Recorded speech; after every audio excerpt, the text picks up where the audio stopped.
Hi everyone, this is Prachita from Shopmatics Handle again. We are here for a Doers and Dreamers live session. I will just in people and add in our guest for today, which is a special surprise for our viewers. And we are 5 minutes before time, so we are going to use it. Yeah. So today's guest that we have on Doers and Dreamers are from Five Farms, and we have an exciting visual to show you because you will be surprised from where we are doing these live from. So I'll just wait for them to come and join me on this live.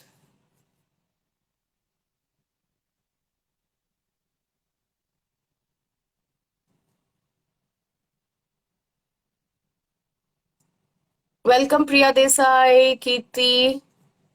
Thank you for joining our live. We're just waiting for Five Farms to join us.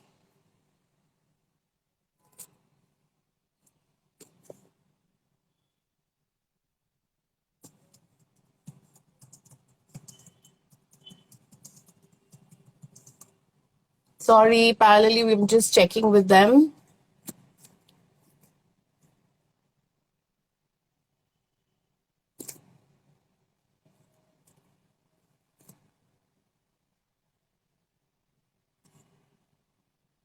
I've just sent the invitation to Five Farms again. We'll just wait for like 2 minutes for them to join. Hi, Hi. Hi, Prachita. How are you? I am good. Hello, hello. Hi, Subbaiah and Ashith. Prachita. Can you hear me? Yes, we Yeah, can. yeah. Okay. So, Super. So I okay. think we are like 4 minutes ahead of our live session. So before we get into it, we'll just wait for a couple of more people to join in while you. There are a lot of highs and yays coming from Priya Desai. There is from VMS 1234. Then Komal Sable and Shanaz says hi to all of you. Would you just like to give like a big shout out to everybody? Yeah. Hi, everyone. Hi, hi everyone. Hi. Komal is a very good friend of ours. She runs this place called South India Coffee Hi, Company with. Komal. Thank you so much for joining this live. So you're another coffee lover that we have for this live session. So big shout out to you as well. Mahi says hi to you, Subbaiah and Ashith.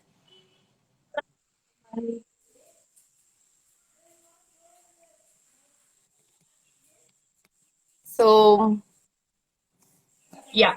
So Subbaiah and Ashith, why don't you reveal the background to us? Where are you doing this live from? Okay. Yeah, so we are ancestral house of ours in Coorg, which is in Karnataka. The house is about 70 years old. It was Wow. built by parents. It's in the midst of the estate. A lot of greenery around. It just changed. So the weather is more full. It's quite, it's still drizzling outside, so it's quite cool if you were here. I know, just for our viewers listening in, we had like a beautiful location set with the background of the coffee plantation just behind you. But again, there were some drizzles happening, so we had to come indoor. But thank you so much, Subbaiah and Ashit. I'll just do a small introduction before I hand it over to you. So this is Subbaiah and Ashit, who have been building Five Farms for last 5 years, and they were working professionally in Bombay, who found their love with coffee, and then they came back to their farms, and right from roasting, packing, packaging, you guys are doing it all. I don't know how you guys do it all by yourselves. So I think in this live, if we can know a little bit more about it. So we are so happy to have you for this live session. And as you know, this is our weekly show that we always have a doer and a dreamer. And this time we have both the doers here who are together dreaming for a brand that you have built. So Subbaiah and Ashit, over to you. Tell us about how it started. Was it always that one thought that came one fine morning, drinking coffee together, or how did it come into being? This is a family business that's been going on for about three generations. Right. My grandfather started this coffee estate. So, irrespective of whether we are going to work outside and take jobs outside, it was inevitable that we would come back, and look after. So it's a very traditional property which has history behind it. So one of the responsibilities as a generation is to hold the business that our family has done. But having said that, every generation, so that when my grandfather came in, he value added by converting this forest land, say, into a very ecological, friendly coffee estate. My father took it ahead and expanded the business, and found ways of getting better prices for the same coffee that my grandfather had set up. And both of us, we looked at it and said, how do we value add and set an example for the future generation? So one of the ways of going about it was to create an actual brand, because I had experiences in advertising, and Ashith had experiences with. We said, let's create a brand. And at the same time, there were a lot of parallel things happening. One of the people were looking for traceable products, something that they could trace to the roots, So that's a big thing that's happening in the food industry. That's okay. Right. That's okay. So that's a big thing that's happening in the food business. People are looking at traceable responsibility, right? So they know for a fact that people who are manufacturing or producing products have a huge responsibility and accountability, and that is what we wanted to take to our advantage, because we were providing good products, and over a period of time, with a lot of traders and a lot of other people in between, our products were being adulterated. So that was something Right. we were keen on offering. The second part of it was there was a huge digital revolution that was happening, that I'm sure you guys know where the whole thing was. So this is the next generation. Who's going to take it forward? So Hi. that's it. Okay, so that was We will that just was have more video reference from your generation for their generation to take it forward and learn it from that. yeah. There was a huge digital revolution that was happening that we wanted to take an advantage. Right. And one of the things that our ancestor, I mean, our grandfather and my grandfather and my father couldn't do was access customers. And with the internet and the digital revolution, it was something that became really easy. And so we said, okay, let's start a brand that is complete and provides coffee people who want it directly from the farm. Right. So that's how this whole Five Farms started. So typically, this Five Farms is a marketplace which is keen on getting customers closer to farmers. And our farm, which is Malkodu Estate, is a part of the. That's okay, sit for minutes. Right now, Well, she's having some fun. That's okay. and there are three other farms that have collaborated with us. Mainly, the first farm that collaborated with a lot of interest was this farm called Omkara, which produce certified organic coffee and pepper. Right. So we have an Omkara organic brand which sells his coffee, and then we have 2-3 other farms. Some of them have with each we have a different business model which is comfortable for them. Right. We either buy coffee or we launch a brand. Right. So that's So, where. yeah, understood. I think that is like, first there is a huge heritage, then there's a lineage, and then there's the hard work of making farm to market possible, right? Because that is something that a lot of people are talking about it, but seeing it live, that it actually is happening and you're doing it with your hands and making it available to people is incredible. So, Subbaiah and Ashith, like something that I was thinking that since you guys are born in coffee and you already like love coffee so much, how do you like distinguish a good coffee with bad, or how do you guys go about it selecting for yourself? Okay, so I'll answer this in two parts. I'll answer it. The one part of it, which is what we consume at home. I think it's how to make a good filter. But in terms of coffee, as a consumer, when you look at coffee, there are four things that you have to take into point. The fresher, the better, right? I guess it's with every product that is ground, like even a masala or a thing. The fresher, the better. And so, how I look at it is, you buy unroasted beans and roast it yourself. That's the ideal situation. There are people who do it, but probably that's about 1% of the whole world market that does that, where they pan roast or they have their own roaster and they, grind it and brew it immediately. And probably roasters like us could do that. We have the access to a roaster, we can grind it. The other option is to access a roaster either as like an offline shop, like a roaster next to your house nearby, or online. There are innumerable number of people who roast on order online, and that is the only way I would drink coffee today. I wouldn't go to a store and pick up coffee. You have to have a coffee that is as per your preference. You can't go to a store and say, this is one coffee and this is another coffee. Let me try this time. Let me try this.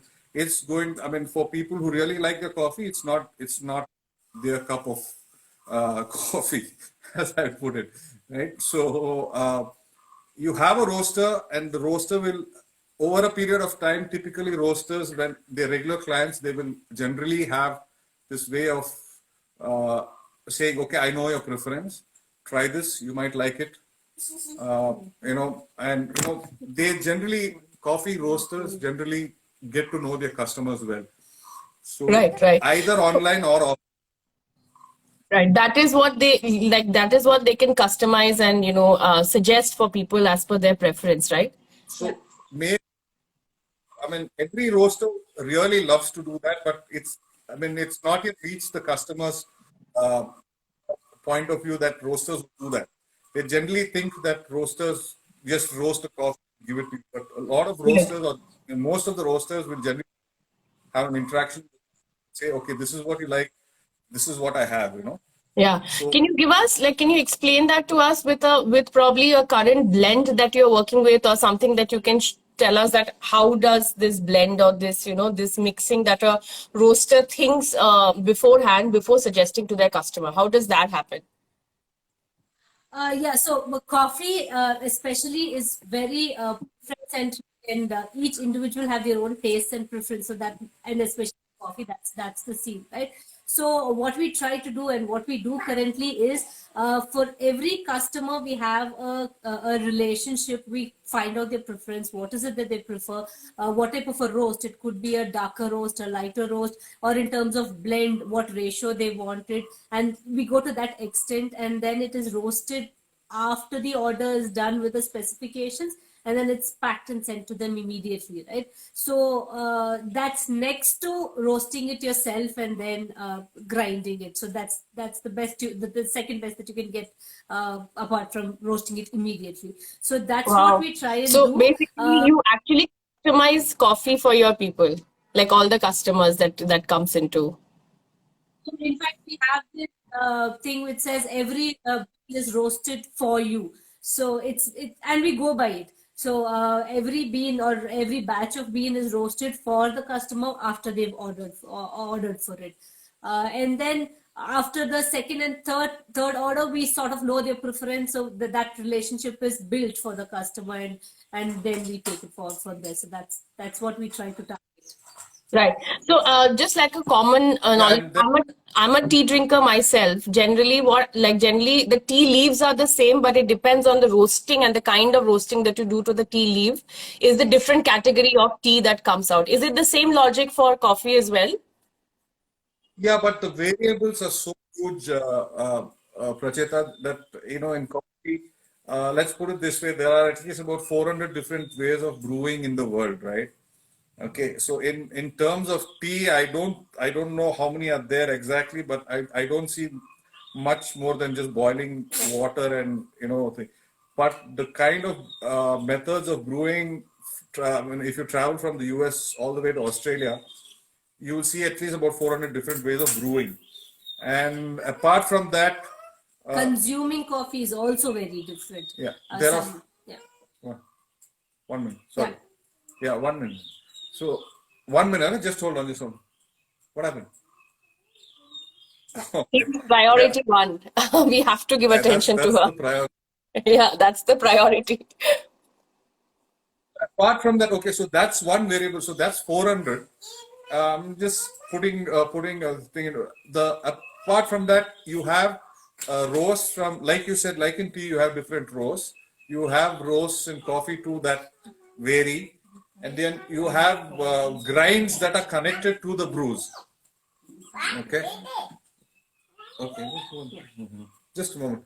So you have different things that are connected to brews, and then the temperature at which people drink their coffees are also different. So now you have cold brews, then you have room temperature drinking options, and then you have hot drinking options. So the kind of variables there, when you multiply it, comes to nearly about 1,000.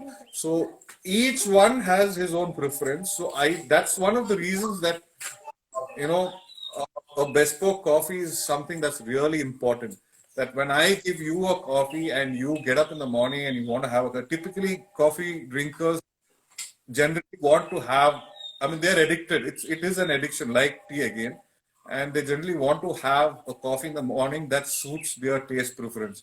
And that is where, you know, a customized bespoke coffee makes a huge difference rather than something that you pick up from a super. So Right, that's, right. So and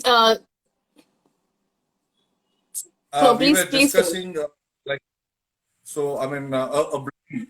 So in putting our estate in perspective, every estate looks to sell the finest of coffees. So putting our estate in perspective, we have been working for about 2 years now with Q graders, and Q graders are people like, you have tea tasters and wine tasters. You have people who are Q graders. So Q graders are people who will mark your coffee in the specialty segment. So we are Oh, working wow. towards uh, creating an exclusive blend that will be sold farms from Malkodo Estate, which is our estate. It will Right. take about 2, 3. We're really becoming anal about the whole thing, and you want something that you won't get anywhere. So Yeah. that's a blend that we. Unfortunately, it's not like tea where you harvest every day. So once a year you get your coffee, and then you have to sell it certain harvest, and then take it through a process.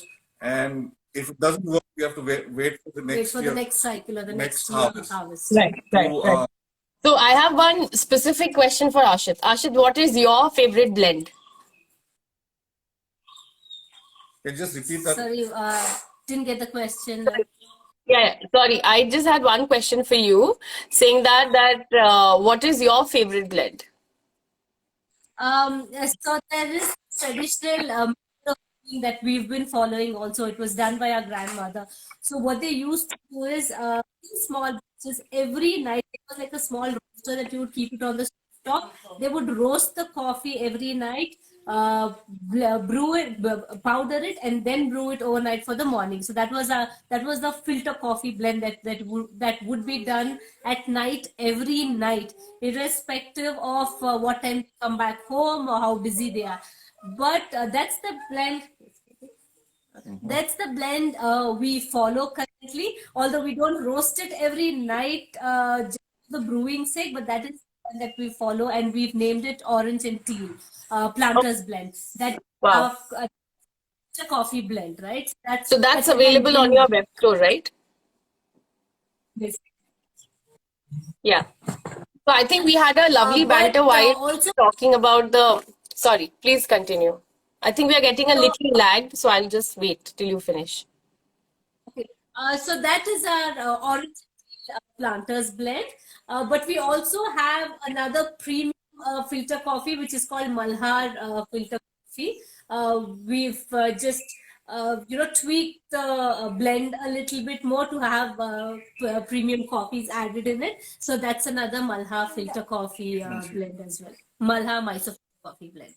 Right. Oh, lovely. So both Malhar and both this filter coffee blend is available from your web store, right? So we had a lot of people asking that what should be the Friday best evening coffee, and somebody suggested Irish coffee from Five Farms, which is also there that one can order from. So I just wanted to, before we go to that, I just wanted to also ask you that when you started your online business and selling it via your web store, how did that come into place, and what is the joy of getting orders every day, and how do you go about it?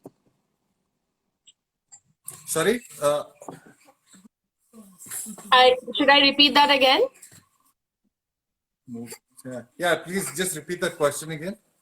No problem. I think there's a small lag. I'll just say it slowly so that you get that. So just wanted to know that when you started your online journey of having your own web store, how did it come into being, and how did you come across putting your web store across and then having a dashboard of seeing your customers coming and talking about your coffee? How did you build that relationship in your initial stages of starting your business? Yeah. So see again. I don't know what it's. Let's call it coincidence. Let's call it good fortune. We were looking at we were looking at an option to coming back to this place, we were looking at a way of like adding to this business, and at the same time Shopmatic, which is here right now, came into India. Okay, and I've been in. I have a close association with the founders of Shopmatic. So I saw that on Facebook, and I said, okay, this is the biggest issue for us was the fact that how do we create the backend? Every person you go to say, oh, HTTP and XML and stuff like that, and we just shun off the whole idea of starting a website. And then Shopmatic came as a post on Facebook by one of the founders is a part of the friends list on Facebook. So I looked at it and I say, this is a nice way to go about all this. But after that too, it took us nearly about a year to actually package it and make it reach to the market. At 5 years back, coffee in terms of packaging and processing and packaging was not as easy as it is accessible as it is today. The package that we are getting right now on online, I can pick these packages up as an online stores, and that's what everyone is doing. We had to import it from the UK when we started off. Putting all these things into place. So when you're importing stuff like this, it was numbers, capital, and things like that. So putting all these things into place took us about a year, and we had to do our own research. Today, a lot of people come to us and say, "How did you start this off?" And then we give them ideas. I mean, the whole idea is to develop farmers, so we give them the ideas. But we had to do it on our own. I mean, be it the roaster, be it the grinder, be it the packaging machine. Everything we had to do our own research, so that took us about a good amount of time. Yeah. But we knew that online was the way we were going about it, because we were not keen on setting up a retail store. Even now, we are not looking at setting up a retail store. Again, if you retail, then you're in the same. If we are in a retail store, we are in the same business module as any other supermarket that's selling coffee, which we don't want to be. Right. A roastery that sells roasted coffee might be the future plan, but right now it's going to be online and ordered, roasted on orders and stuff like that. Yeah, I think that is wonderful, and it is really good that we have you live, because for people who have not heard of Five Farm, and they will probably see the people who are making it, and the another benefit of you coming out is also that you do customization for each people, right? So you possibly are giving that attention that a lot of people online are not being able to provide because just of the medium. So it's really good that you started young, like 5 years ago, when coffee was not available as easily as it is. But today, with your personalization, you still can get past and give proper the people the customized version that you want. And so one question Shanaz, as a viewer, has is that what is the shelf life of the coffee that you sell? Very interesting question, actually. Okay, so there's a lot of things. So here's where the quality of the coffee makes. So the moment you powder the coffee. So this is a huge thing this is something that I generally tell everyone, and I want to put this across. The moment you powder the roasted beans, the coffee experience, that roasted bean was actually roasted for last only for 15 minutes. Okay. Oh, wow. Okay. If you're buying powder in a sada wala packet in a supermarket, you are not actually drinking the coffee that the farmer or the planted that plant for. Okay, so that's something people should realize. So I always say buy roasted beans. That's like a myth You, buster, right? That's like the first myth buster, that the freshest coffee is in the first 15 minutes, right? so that's it's it used to be a purist concept that after grinding you should brew within 15 minutes, but you see the difference when you pick up roasted beans and grind it and brew it immediately. So, and grinders cost, like there are grinders online that are about 3,000 rupees. So if you really want to have good coffee, I don't think that's a huge cost. There are coffees that sell for about 4,000, 5,000 rupees a kilo. So a decent grinder for 3,000 rupees should not be an issue for people who buy expensive Yeah. coffee. Right. So standard, see the packs that we sell, we say 6 months after the coffee. So technically, there's no shelf life. Coffee doesn't get poisoned, food poison. It doesn't affect you, right? But the tastes go away in about 6 months in the packets that we sell. But if you buy in any of these local simple packets that you actually see in the market, I wouldn't want to name brands, but if you buy it in these simple packets, which are these simple plastic packets, I don't think they're for about more you won't get the coffee's actual taste about more than a week. These typical paper packets and things, which is why the advice is to buy small lots, say probably 100 to 200 grams of roasted beans. Have a grinder at home, grind just before brewing, put it in the brewing machine, brew it, and have. And it's a completely different experience. And people who generally buy coffee powder, keep it in like this airtight containers, should actually try this experiment and see how it works, and they'll realize How different the how taste or different the the taste. experiences. Yeah, yeah. No, I think this has been really helpful for us to see, because we are so used to using the blended coffee, but we always spend that extra money to look at that flavor. But if we don't really know how to have the coffee, we will probably never taste the real flavor that we are really looking for. So, thank you very much for explaining that to us. And a lot of people have found that really inspiring. I don't know if you can see the comments which are just coming and going in a flash for you. Coming back to the next question, which I personally wanted to know, is what are the top 3 things to watch out when you're choosing a coffee? Like, if you can just show us that how does one choose a coffee? Like, even when they're going to a store, or even when they're coming to our online web store, how should they evaluate from one to the other?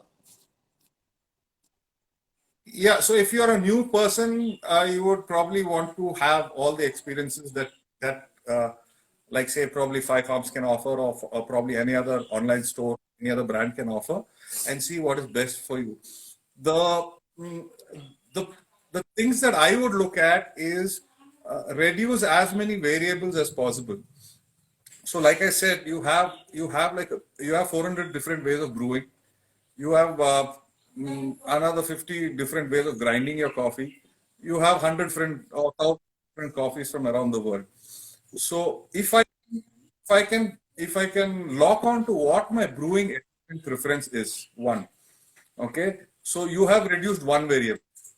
So you say you really like a French press or an espresso. So you have an espresso machine at home, which is of course a costly affair. But I'm saying if you have a French press, or you say I like the drip. So first thing I would actually do as a new coffee, a person who wants to experience coffee, is lock on to a brewing experience, which would probably buy one coffee bean, grind it to one consistency, and try whatever you can, and whatever affordable equipment you have. Once you Mm. have that, once you have that, yes, like say that's about 30% of the variables that have been removed. Reduced, yeah. Then you take the same coffee. I mean, you keeping the coffee constant. What you do is you change the grind to see where exactly is the sweet spot. So you use your grinder and change the grind consistency. Once you have the grind consistency fixed for that variable, then you see what is your water to coffee ratio. So every coffee brewing equipment has a grind consistency and how much water to put for how many grams of coffee. Wow. So you lock on to three things. So once you lock on to these three things, the only variable that will be left is the coffee. Right. So what you can is with all these things constant, you can explore different coffees from all the world. Mm. Okay, so that is the pointers. So this is one aspect. This is how you would get to probably experiencing coffee, Mm. and then how do you know that it's flavorful? Coffee is fresh. Is first thing is first is this is the current standard. So you Mm. have these very good triple layer oil packs. There's Mm. foil inside. And there's whatever lamination that can be different colors, and then they have this one-way wall. I don't know if but Yeah, it's like a we can small. see. Yeah, Okay, like an so airtight pack, right? this will be a Not a sealed pack. Ziploc. You see, There is this there. I mean, it's if you go into a coffee shop or if you buy any premium coffees, you'll see this one-way wall. The fact that there is a one-way wall on the pack it's a guarantee that it's actually called a freshness wall. It's a guarantee that freshness is reached at least 20 times more than normal packet, right? Right. So you do that and make sure that when you buy a coffee, it's in this thick layered coffee packet and it has this one-way wall. A Right. lot of your flavor issues are looked at yeah. and Mm. by beans. And by Yeah, so these are the things. So at any given day, I would probably abuse a person who's still buying powdered coffee.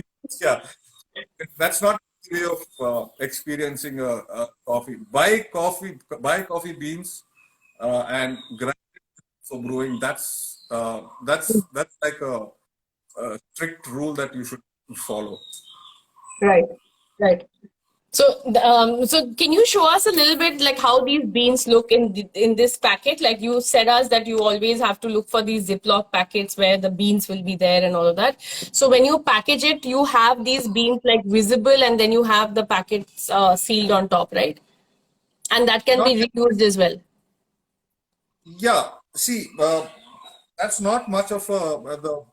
Yeah, you can use the Ziploc packets as repacking, but it's not that efficient.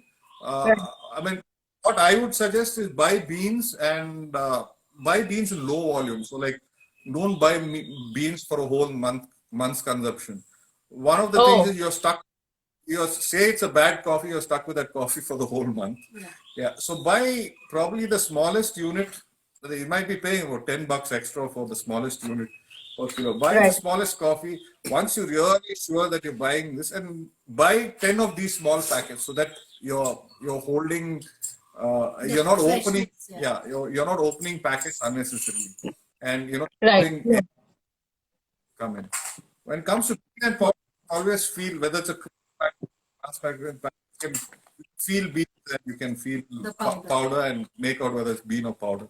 Yeah. So No, totally hear you. I think that is fantastic. I'll just reiterate for our people who have probably joined us right now that the three things one should look for having a coffee. Number one is to identify a technique that works for you, whether it is grinding or figuring out how you want to do like a French espresso or say like the other type.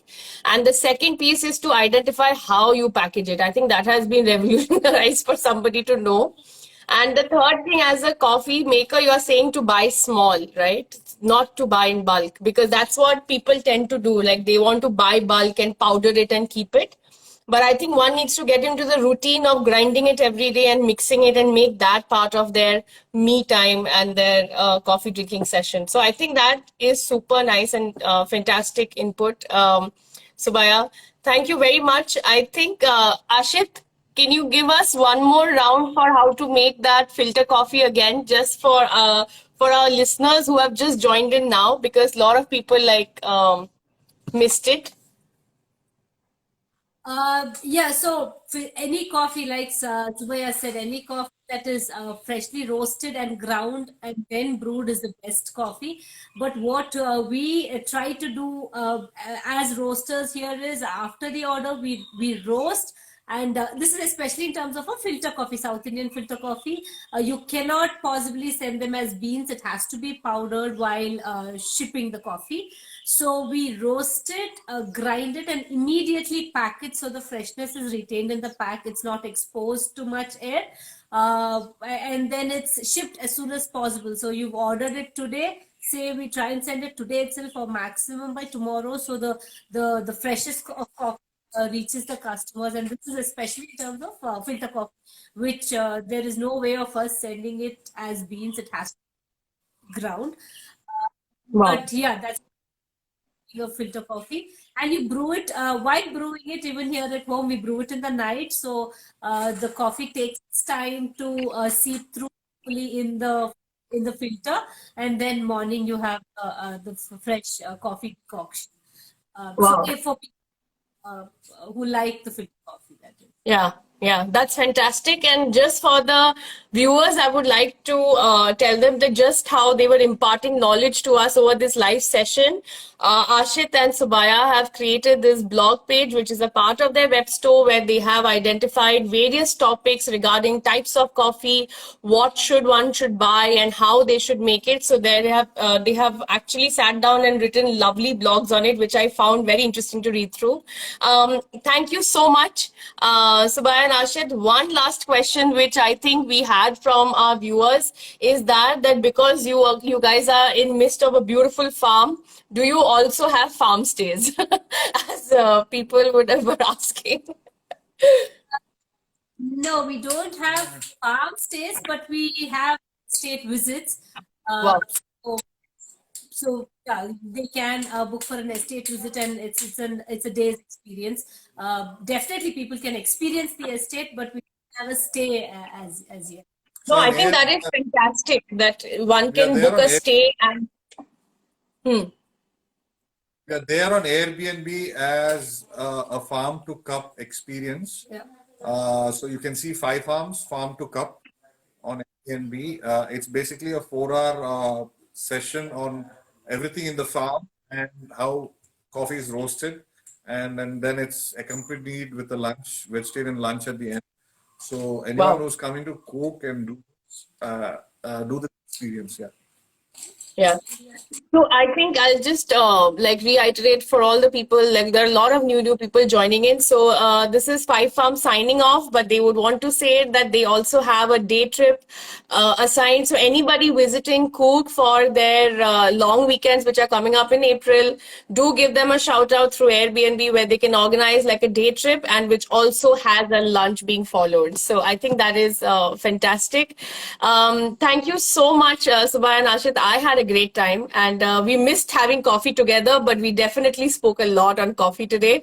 Thank you so much for being a part of Doers and Dreamers session, and see you around. And for the people who have joined in, please go and buy your favorite coffee from fivefarms.com.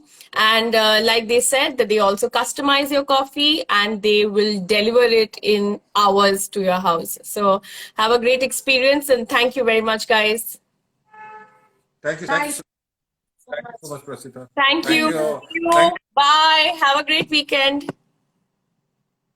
Thank you.